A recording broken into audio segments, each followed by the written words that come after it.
জানাজা, বিশাল জানাজা, লক্ষ লক্ষ মানুষ, কিন্তু জাতীয় মসজিদের মহামান্য ইমাম জানাজা পড়ালেন, কিন্তু বললেন যে সানা পড়বেন,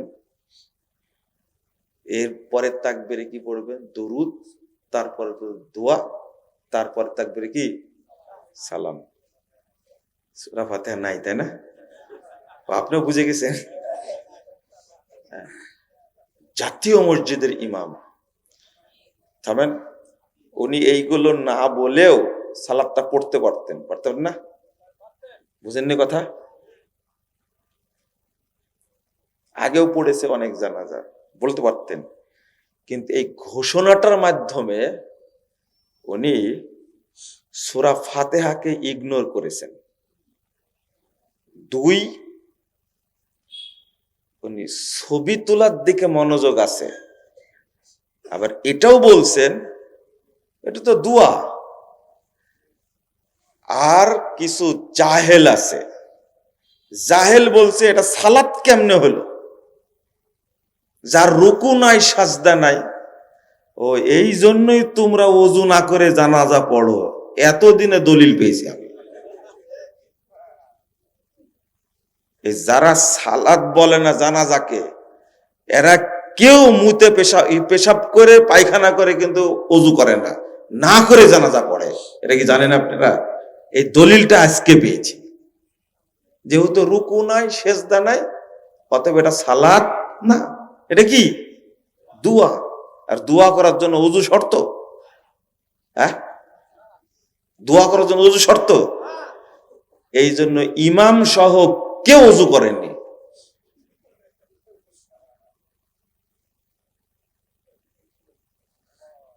তাই না? যেহেতু রুকু নাই সেজদা নাই, কি না? সালাত না, এই জন্য কি ওযু? মারহাবা বলেন একটু জোরে। আস্তাগফিরুল্লাহ, আস্তাগফিরুল্লাহ। কেমন জাহেলের জাহেল আপনি চিন্তা করেন। আচ্ছা, এই শুনেন, কথা কম বলেন, বুঝেন আগে। খুব তোলপাড় কিন্তু গোটা দেশ আজকে, সেই নাকি তোলপাড়। আমাকে কয়েকজন ফোন দিয়ে মেসেজ দিয়ে বলছে, কি বললেন, গোটা দেশ তোলপাড়। আমি যা বলি সেটা দিয়ে তোলপাড় করে, এটা তো নতুন না, তাই না? এটা কি নতুন? ওনার খোঁচা মারার কি দরকার ছিল? প্রথম তাকবীরে কি? সানা। ইনি ওই ইমাম, যে ইমাম বলতে পারেন যে সৌদি আরবে কামলাগিরি করতে যায় আমিন কিনে নিয়ে আসছে রিয়াল দিয়ে। আমিন, বুঝেননি কথা? ইনি নাকি বাংলাদেশের সবচেয়ে বড় আলেম, যিনি আমিনকে ব্যঙ্গ করেন তিনি নাকি সবচেয়ে কি বড় আলেম। যে একটা শরীয়তের আমলকে ব্যঙ্গ করে ও হলো সবচেয়ে বড় জাহিল, বড় জাহিল। আমি মনে করি আপনি বলতে পারেন আমিন বলার হাদিসটা আমরা মানি না, জয়ীফ হাদিস, এটা বলতে ব্যঙ্গ করলেন কেন? আমিন আসতে বলে বাংলাদেশের বহু মানুষ, তাই না? আমরা কোনদিন ব্যঙ্গ করেছি? আজকে এটা নিয়ে তোলপাড় কেন? লক্ষ লক্ষ মানুষকে এটা না বললে হতো না? আপনি এমনি পড়াচ্ছেন, পড়ান। আবার জানাজাকে দোয়া বলছেন। আল্লাহর নবী মুহাম্মদ সাল্লাল্লাহু আলাইহি ওয়াসাল্লাম বলছেন, ইজা সাল্লাইতুমুল মাইয়িত, যখন তোমরা মাইয়েতের সালাত পড়বে। বলেন, যখন তোমরা মাইয়েতের জন্য দোয়া করবেন, দোয়ার জন্য কি পশ্চিম মুখ ঘোরা কি শর্ত? তাকবীর বলা কি শর্ত? জাহেল কি এমনি বললাম আমি? বলেন, দোয়ার জন্য কি সালাম শর্ত? সালাম ফিরালেন কেন? দোয়া তো ন্যাংটা হয় করা যায়, যে কোনো দিক ঘুরে করা যায়। আল্লাহ বলছেন ওয়ালা তুসাল্লি আলাইহি ওয়ালা তাকুম আলা কবরি। এই মোহাম্মদ, এই মুনাফিকের তুমি জানাজা পড়ো না, তার কবরের দ্বারে দাঁড়ায় না। এই যে আল্লাহ যে বললেন না তুসাল্লি, এর দ্বারা কি দোয়া? কি জানাজা না? প্রথম এটা সালাত, সালাতুল জানাজা মানে কি? জানাজার দোয়া। জানাজার কি দোয়া না জানাজার সালাত? আল্লাহ সালাত বলছেন, রাসূল সাল্লাল্লাহু আলাইহি ওয়াসাল্লাম সালাত বলছেন, আর আপনি দোয়া বলে ব্যঙ্গ করবেন কেন? ওসমান হাদিরও জানাজা পড়লো তার ভাই। আমি কিছু বলেছি? হ্যাঁ, দেখেন কি বলিনি। আমি জানাজা উপস্থিত ছিলাম, কিচ্ছু বলিনি। দুর্ভাগ্য, একজন আলেম হিসাবে এরকম করতে পারেন না। হতে পারে বাইতুল মোকাররমের ইমাম, তাতে কি যায় আসে? সে কি রাসূল নাকি? সে কি সাহাবী? ওই সুযোগ নাই।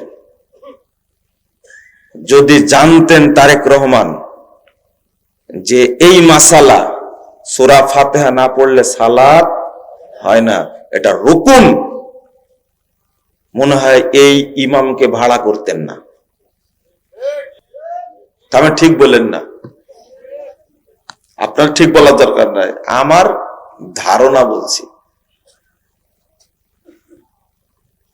সূরা ফাতিহা পড়তে হবে জানাজাতে, সূরা ফাতিহা জানাজায় পড়তে হবে।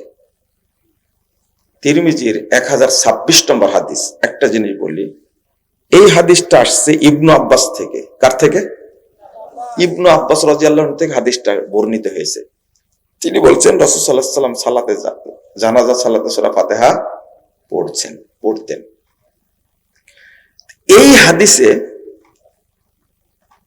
এই হাদিসে একজন রাবী আছে, মজার ব্যাপার কিন্তু। একজন রাবী আছে ইব্রাহিম বিন উসমান, নাম কি? ইব্রাহিম বিন উসমান। এত রাত্রে কেউ বক্তব্য বুঝবেন আপনারা? দরকার ছিল 8:30টায় মারলে ভালো ছিল, নাহলে 10:30টায়। শুনেন তো, এই হাদিসটাকে ইমাম তিরমিজি রাহিমাহুল্লাহ নিজেই বলছেন মুনকারুল হাদিস। হাদিসটা কি? মুনকার। কেন? এই হাদিসের রাবী একজন আছে ইব্রাহিম বিন উসমান, এর নাম হলো আবু সাইবা। এই রাবী থাকার কারণে হাদিসটাকে মাযহাবিরা কি দিয়ে দিছে? বাদ দিয়ে দিছে। খেয়াল করেন কিন্তু, এই রাবী থাকার কারণে। এই রাবী ত্রুটিপূর্ণ, কিন্তু হাদিসটা সহিহ কেন? ইবনু আব্বাস থেকে হাদিস বর্ণিত হয়েছে সহিহ বুখারীর মধ্যে 1335 নম্বর হাদিস। এই হাদিসে ইবনু আব্বাস, ওই হাদিসটাও ইবনু আব্বাস থেকে, আর এই হাদিসটা ইবনু আব্বাস রাদিয়াল্লাহু আনহু যখন প্রশ্ন করলেন, আপনি তো সূরা ফাতিহা জোরে পড়লেন, তখন বলছেন লি তা'লামু আন্নাহা সুন্নাহ। সূরা ফাতিহা আমি জোরে পড়লাম কেন জানো? তোমরা যেন জানতে পারো এইটা পড়াটা কি সুন্নাহ। এটা সহিহ বুখারীর হাদিস, এটা মাওকুফ সূত্রে আসছে। এই জন্য তিরমিজির মারফু সূত্রে হাদিসটাও কি সহিহ। মুহাদ্দিসগণ সহিহ বলেছেন, শেখ আলবানী সহিহ বলেছেন। আমি কিন্তু এটা বলতে চাই না। মূল ব্যাপারটা কি জানেন? এই হাদিসে ইব্রাহিম বিন উসমান থাকার কারণে হাদিসটাকে বলছে কি মাযহাবিরা জয়ীফ, মুনকার। কিন্তু যে দলিল দিয়ে 20 রাকাত নামাজ পড়ে, ওই হাদিসের রাবিও কিন্তু ইব্রাহিম বিন উসমান।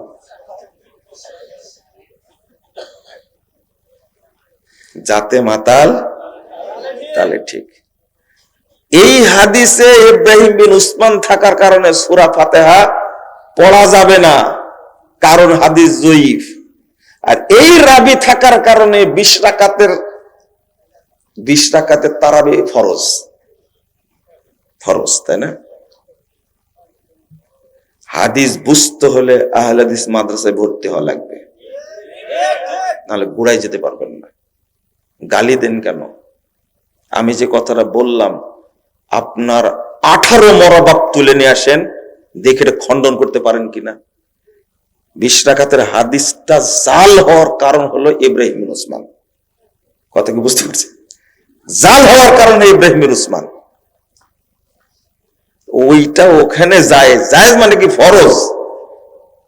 ফরজ নামাজ পড়ে না, রমজান মাসে তারাবি কি ছাড়ে না, মানে জাল হাদিস তো ওটা ছাড়বে না।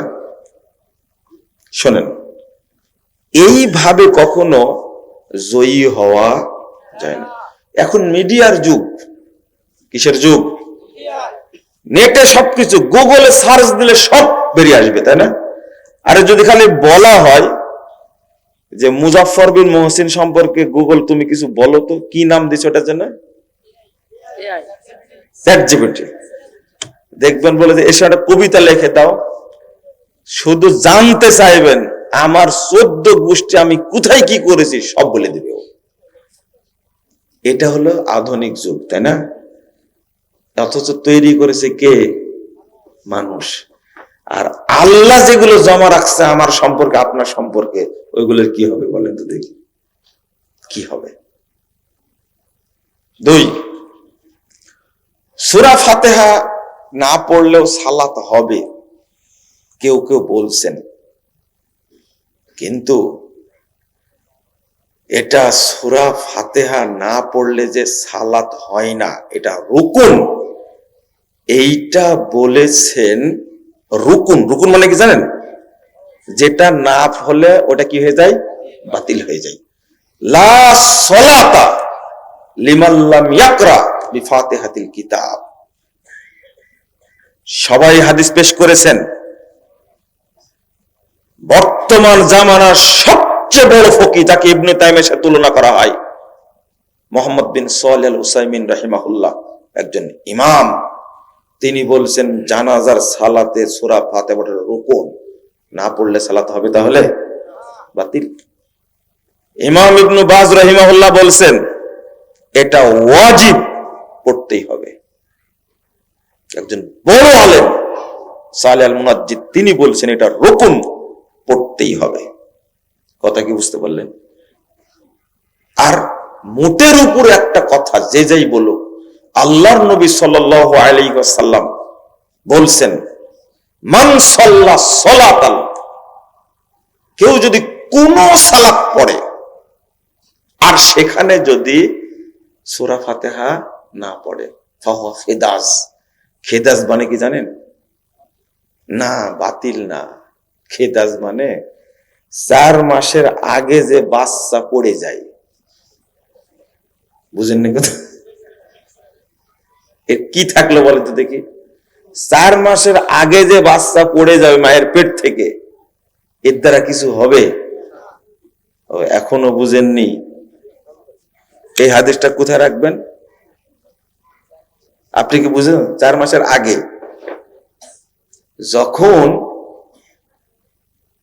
বাচ্চার কিছুই বোঝা যায় না, তাই না? তখন কেবল কি আছে?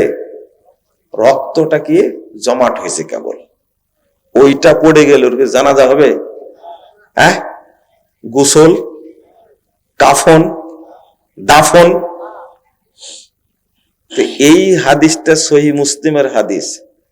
কোন সালাত যদি কেউ পড়ে সূরা ফাতিহা যদি না পড়ে, তাহলে কি হবে না?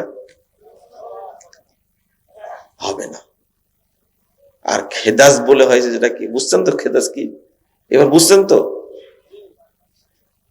4 মাস হয়ে গেছে না হয়নি? হয়নি। আর একটা শোনেন, যেটা পড়ার কথা কোরআন হাদিস দ্বারা প্রমাণ নাই সেটাই পড়লো, তাই না? কি বললে? সানা। প্রথম তাকবীরে কি সানা? দলিল নাই, কোনো দলিল নাই। আল্লাহর নবী থেকে কোনো দলিল ছানা পড়ার নাই। তো কেন দলিল নিলেন? তো অন্য অন্য সালাতে যে পড়া হয়, ও অন্য অন্য সালাতে সূরা ফাতিহা নাই। বুঝছেন কথা? অন্য অন্য সালাত থেকে কিয়াস করে ছানা মারছে, আর অন্য অন্য সালাতে সূরা ফাতিহা কি নাই, তাই না? কিয়াস করা যায় না। সূরা ফাতিহা পড়েই সালাত আদায় করতে হবে, না হলে সব সালাত বাতিল হবে। খেদাজ মানে কি? মান সাল্লা সালাতান, কোন সালাত যদি কেউ আদায় করে, কোন সালাত। ইমাম বুখারী রাহিমাহুল্লাহ বাব বাঁধছেন উযুবুল কিরা, সূরা ফাতিহা পড়াটা ওয়াজিব, ফরজ, ফিস সালাওয়াতি কুল্লিহা, যত সালাত আছে সব সালাতে সূরা ফাতিহা পড়া ফরজ। এই হাদিসটা লা সালাতা লিমান লাম ইয়াকরা বিফাতিহাতিল কিতাব, এই হাদিসটা নিয়ে আসার আগে 756 নম্বর হাদিস সহিহ বুখারী, এই হাদিসটা নিয়ে আসার আগে ইমাম বুখারী বাব বেঁধেছেন প্রত্যেক সালাতে সূরা ফাতিহা পড়া কি ফরজ। ফিস সালাওয়াতি কুল্লিহা, সব সালাতে, ফিল হাদারে ওয়াস সাফারে, মুকিম হোক আর মুসাফির হোক, আলাল ইমামে ওয়াল মামুম, ইমাম হোক আর মুক্তাদি হোক, ফিমা ইউযহার ওয়া মা ইউখাফাত, জোরে সালাত হোক আর আস্তে সালাত হোক। কিছু বাদ গেছে? বুঝেন মনে, তাই না? কিছু বাদ গেছে। এই হাদিসের ব্যাখ্যা তোমার কাছ থেকে নিতে হবে না আমাকে। আমি কি সেই ফকির? না, আমি কিন্তু ভিআইপি ফকির। আমি আপনার কাছে ব্যাখ্যা নেব না। আজকে এই বিষয়টাই দিয়েছি আলোচনা করার জন্য, বুঝছেন? আমি কিন্তু বিষয়ের বাইরে যাইনি। এই হাদিসের সবচেয়ে ভালো ব্যাখ্যা কে বুঝবেন? আল্লাহর নবী বলেছেন, সবচেয়ে ভালো বুঝবেন কারা? সাহাবায়ে কেরাম, তাই না?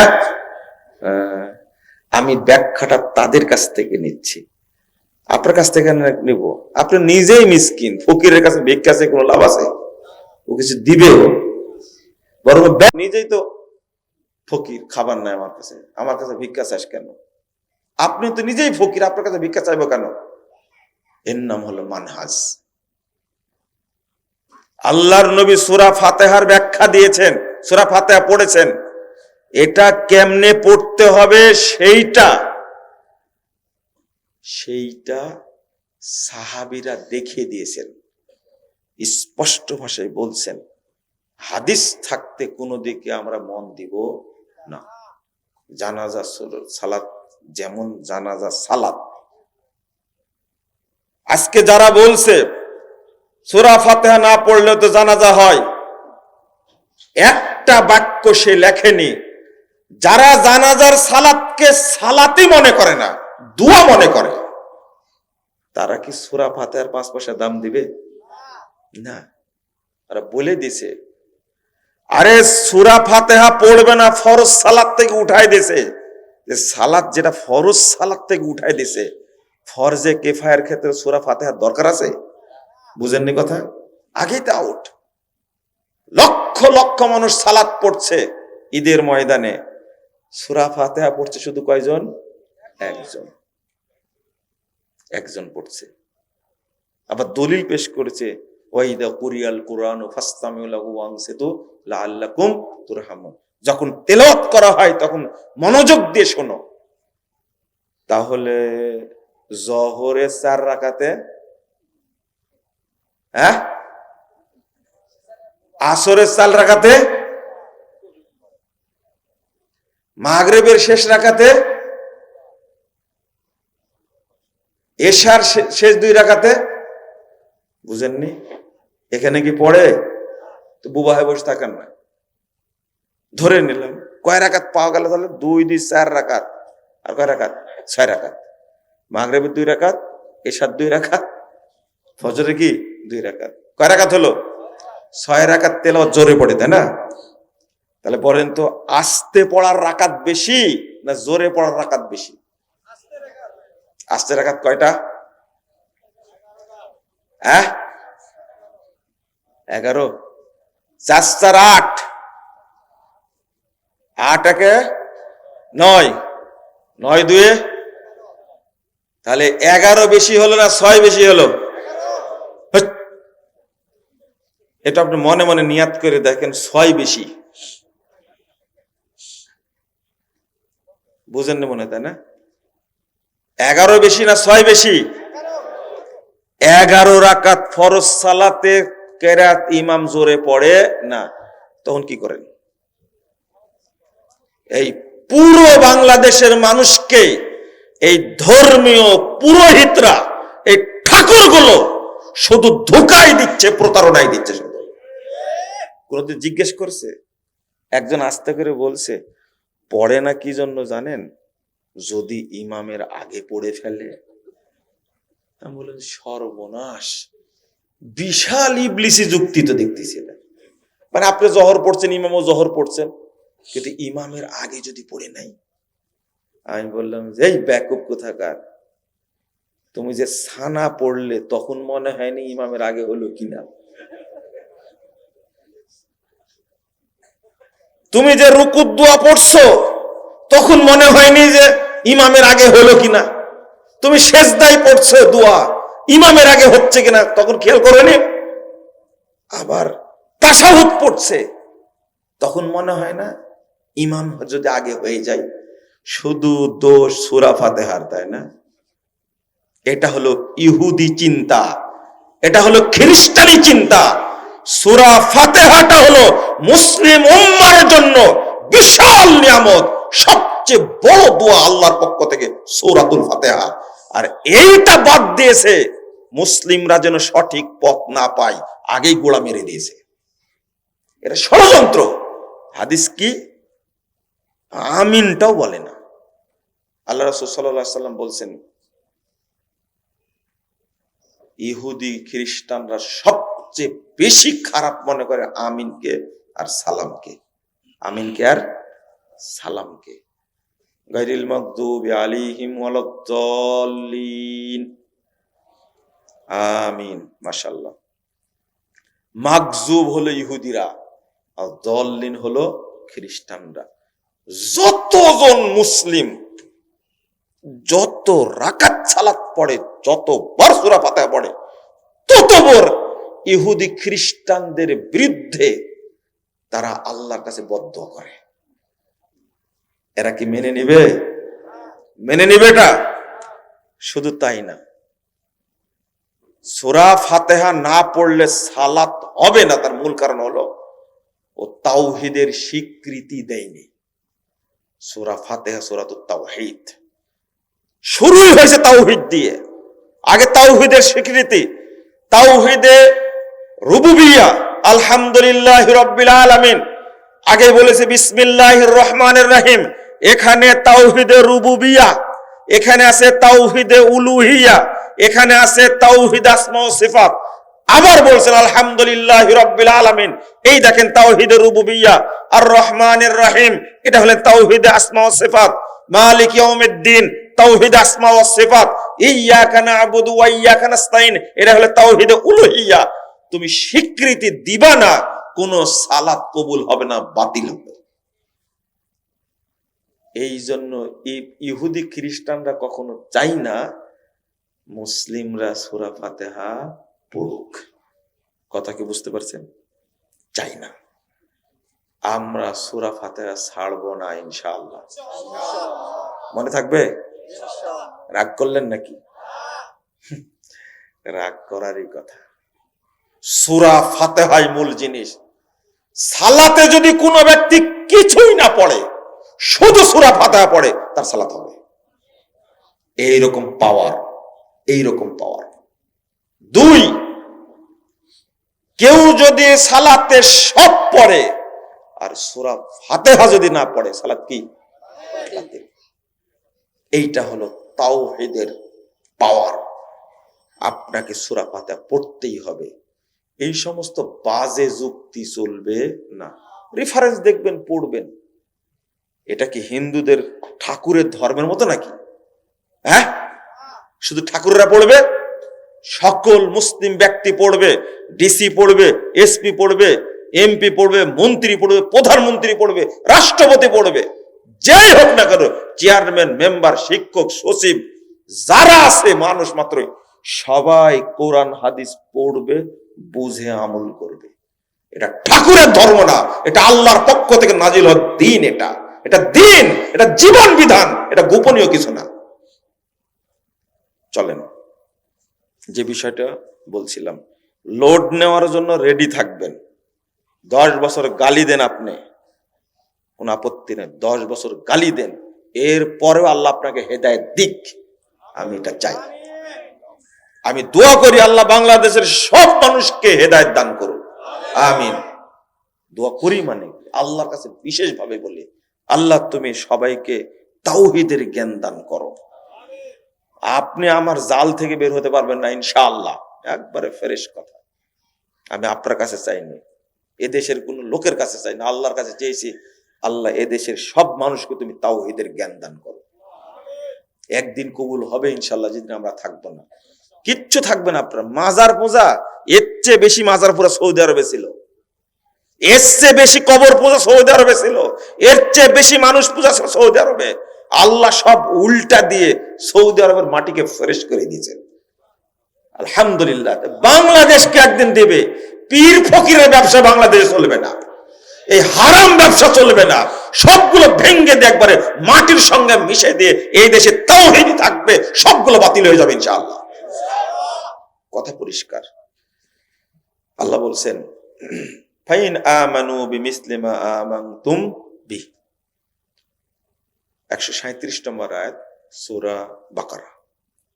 এই আয়াতটা বুঝলেই আপনাদের মাথা ক্লিয়ার হবে ইনশাআল্লাহ, মনে থাকবে। এই আয়াতটা বুঝলেই হবে শুধু। এই বিশেষ করে তরুণ ভাইরা যারা আছেন, ছাত্ররা যারা আছেন, তারা মাথায় ঢোকা নেন এটা। আল্লাহ বলছেন ফাইন আমানু বিমিসলি মা আমানতুম বি। আল্লাহ সাহাবীদেরকে লক্ষ্য করে বলছেন, রাসূলকে লক্ষ্য করে বলছেন, তোমরা যেভাবে ঈমান এনেছো, তোমরা যেভাবে শরীয়ত বুঝেছো, শরীয়ত যেভাবে মেনে চলছো, অন্যরাও যদি এইভাবে মেনে চলে ফাকাদ ইহতাদাও, তাহলে তারাও হেদায়েত পাবে। জটিল কথা কিন্তু। তাহলে শরীয়ত বুঝতে হবে আপনার মতো না, কার মতো?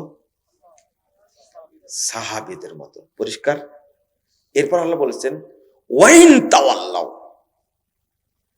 যদি তারা এই শর্তকে প্রত্যাখ্যান করে, মুখ ফিরিয়ে নেয়, ফাইন্নামা হুম ফি শিকাক, তাহলে তারা গুমরাহির মধ্যেই থাকবে, তারা বিভক্তির মধ্যেই থাকবে, হেদায়েত পাবে না।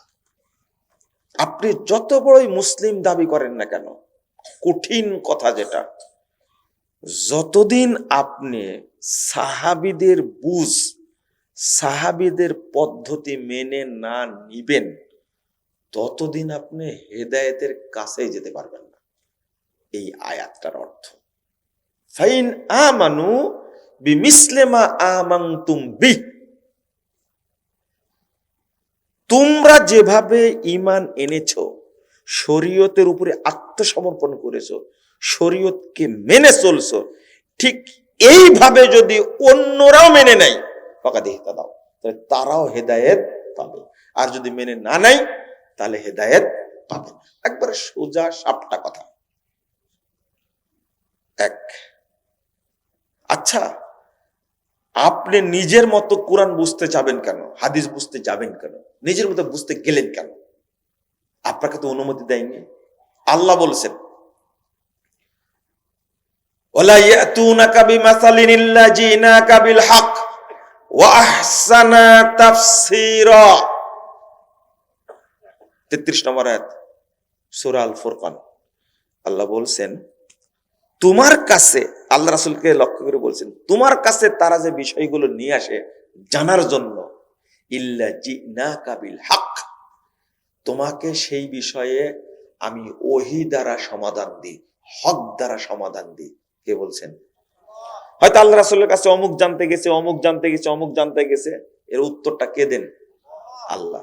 জি না কাবিল হক, আমি তো হক দ্বারা ওহী দ্বারা ফয়সালা দিয়ে দিই, হক ফয়সালা দিয়ে দিই। কে বলছেন?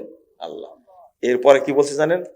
ওয়া আহসানা তাফসীরা, আর এই আয়াতের সর্বশ্রেষ্ঠ তাফসীর কি হবে, ব্যাখ্যা কি হবে, আমি সেটাও বলে দিই।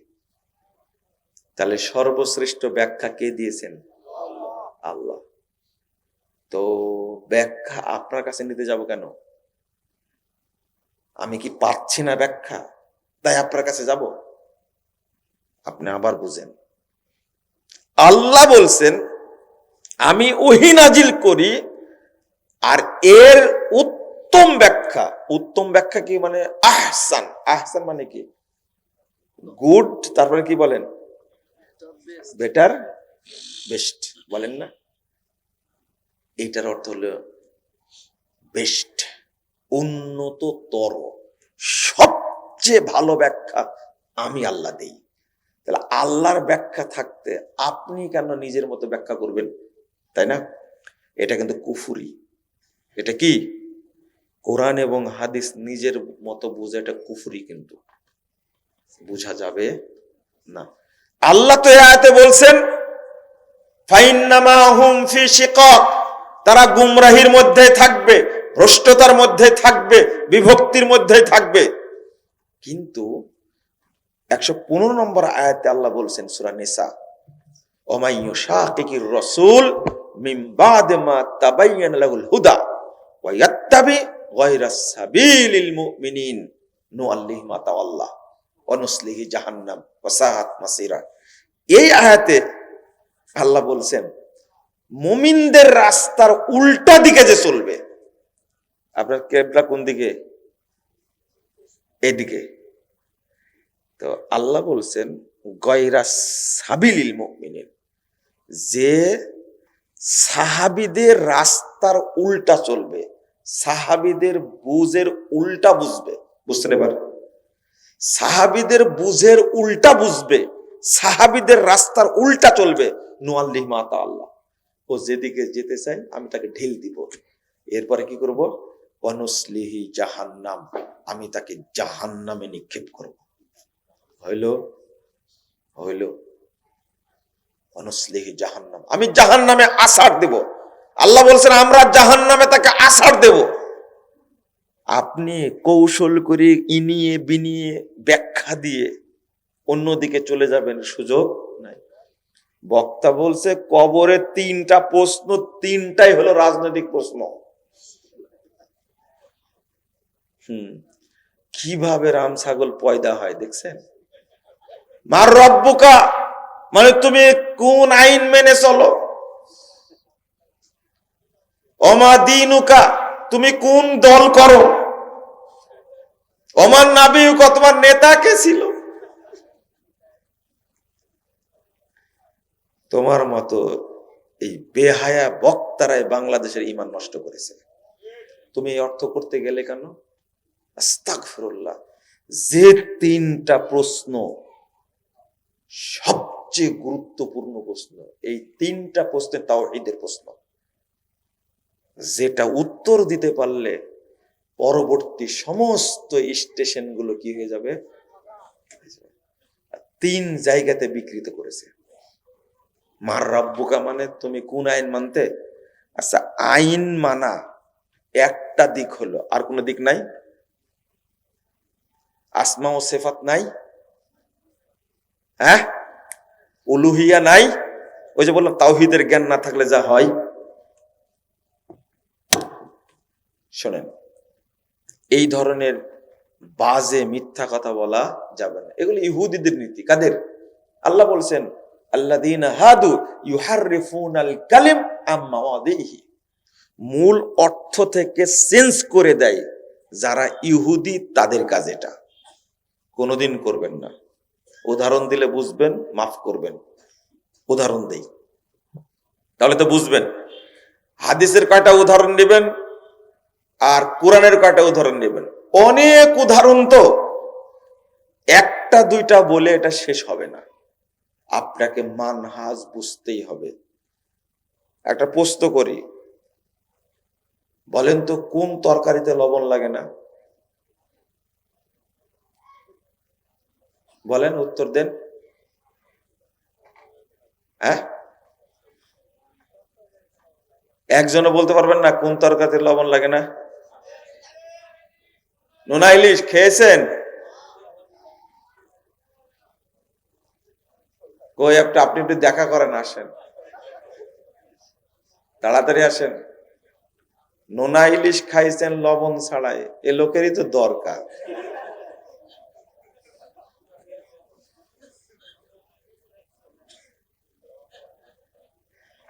ওর নাম নোনা হলো কেন? আচ্ছা শোনেন, আপনি একজন পুস্তক উত্তর দিল যে দুধে লবণ লাগে না। আমি বললাম যে যদি গাইবান্ধার মানুষ দুধকে তরকারি মনে করে আমার আপত্তি নাই। দুধ কি হয়ে গেছে? হ্যাঁ, এক ইনসান কি বলে, এক খোদা ইনসান বান গিয়া। হ্যাঁ, তো দুধ যে গাইবান্ধাতে তরকারি বলে এটা জানা ছিল না। কিন্তু কুমিল্লার একজন লোক বলছে কি জানেন, রান্না করা তরকারিতে লবণ লাগে না। আমি বললাম এই জন্যই আপনারা কুমিল্লার মানুষ। এই উত্তর কেউ দেয় না। তরকারি রান্না করা হয়ে গেলে একার কেউ লবণ দেয়? কি বুদ্ধিটা দেখছেন, সেই ব্রেন। কারো কাছে এই প্রশ্নের উত্তর পাইনি, কুমিল্লায় গিয়ে পেয়েছি। রান্না করা তরকারিতে লবণ, অন্তত এটাও বলতে পারতেন আপনারা। এর অর্থ কি জানেন? লবণ ছাড়া তরকারি, ঠিক আমি এমনি বলিনি, মানহাজ এমন জিনিস সেইটা ছাড়া শরীয়তের কোনো একটা বিষয় বুঝাও যাবে না, মানাও যাবে না। করতে গেলেই ভুল করবে, করতে গেলেই ভুল। মানহাজ মানে কি? আল্লাহ নবী বলছেন 84 নম্বর হাদিস সহিহ মুসলিম, মানহাজ শব্দের অর্থ হলো আলোকিত পথ। কি? জান্নাতের পথ, সিরাতে মুস্তাকিম। মনে থাকবে? সহজ করে বললাম তো, সিরাতে মুস্তাকিম, জান্নাতের পথ। বাংলা করতে পারেন নীতি। কি? নীতি, নীতি। মানহাজ মানে কি? নীতি। সালাফ মানে কি? পূর্বসূরি। মাশাআল্লাহ, সালাফ। সালাফ বলতে বোঝায়, এক নম্বরে মূল অর্থ হলো রাসূল সাল্লাল্লাহু আলাইহি সাল্লামের যুগ, সাহাবীদের যুগ, তাবেঈদের যুগের যারা এই তিনটা যুগে যারা সৎ বান্দা ছিলেন তারা কি? সালাফ। তাহলে দুইটা শব্দ আসলো, মানহাজ আর কি? সালাফ। মানহাজুস সালাফ, মানহাজুস সালাফ, সালাফদের কি? নীতি, সালাফদের নীতি। যারা যারা সালাফদের মানহাজ ফলো করে, সালাফদের নীতি ফলো করে, তারা কি বলেন? তারা কি? জোরে বলেন। সালাফি। তারা কি? সালাফি। আমরা কি বলেন? আলহামদুলিল্লাহ। এইটা এমন একটা শব্দ, আমাকে বিষয় দিয়েছেন মানহাজুস সালাফ, তাই না? এমন একটা শব্দ, আহলুল হাদিস, এমন একটা শব্দ, পৃথিবীর অন্য অন্য লোকেরা এটা লোড নিতে পারে না। সালাফি বলেন আলহামদুলিল্লাহ। আমরা সালাফি।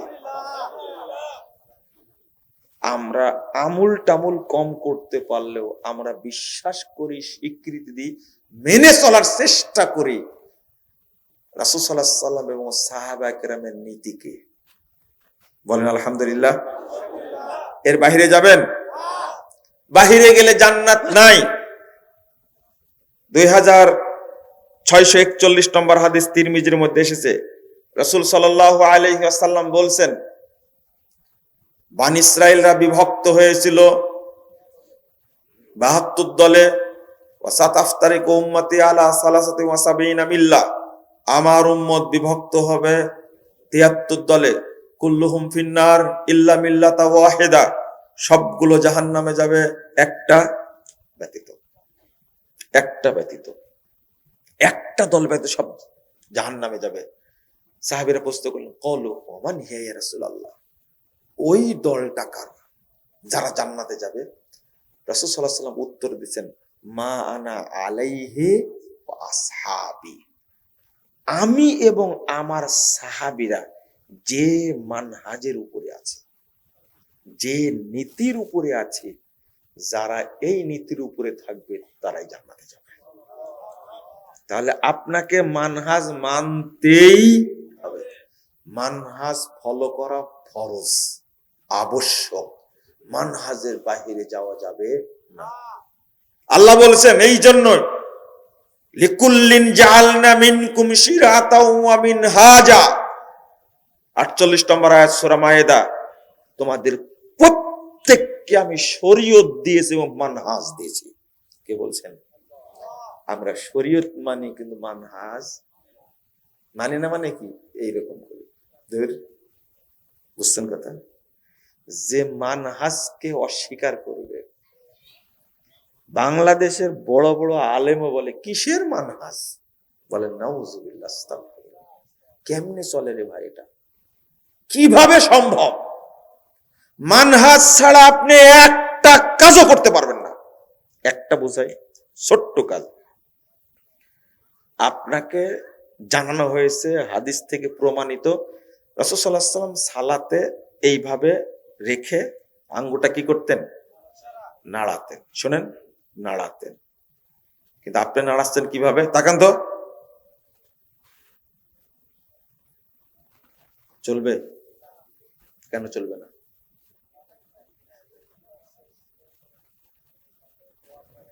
শোনেন শোনেন শোনেন শোনেন, আবার আরেকজন করছে কি, একবার টুপ করে মেরে দেয়, কি রেখে দিলাম। চলবে? বুঝেন বুঝেন। এখন এইটা একটা পেলেন, আর একটা কি দেখতে পাচ্ছেন, একবার লম্বা করে তুলে রাখে, এটা একটা পেলেন।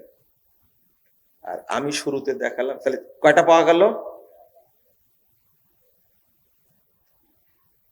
এবার কয়টা হলো? কোনটা জায়েজ? থামেন, এটা তো বুঝছেন তাই না? আমি এই উদাহরণটা দিই আল্লাহ সম্পর্কে কতটা ধারণা আছে আর কোনটা সঠিক।